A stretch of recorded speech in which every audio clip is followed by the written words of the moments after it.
Neposredno pred bitku kod Bileće, po legendi starih, i mislim da stoje i tragovi u manastiru Savini, ovo područje se zvalo Mali Perast.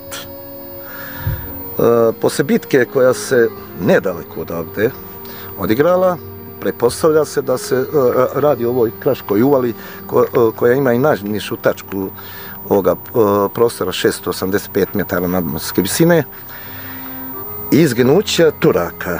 Cifre su različite. Mislim, govori se tu o 700 kopnenika Vlatka Vukovića, 3000 hrabrih boraca Malog Perasta, to je oko 4000, a broj Turaka kreće, zavisi od izvora, od 16 do 18.000, mada bi stari stanovnici Sitnice govorio o 20.000 Turaka.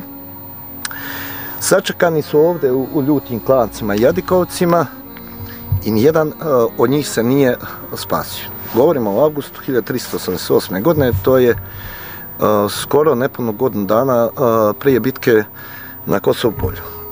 S obzirom da te lešine niko nije sklanjao, da su one ostale tu, na ovim prostorima su zavladale bolešine.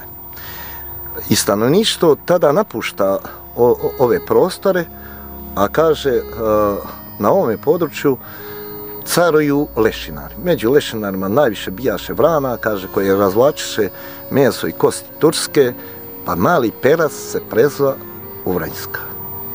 Eto toliko. To je legenda o nazivu sela Vranjska. Da, tako.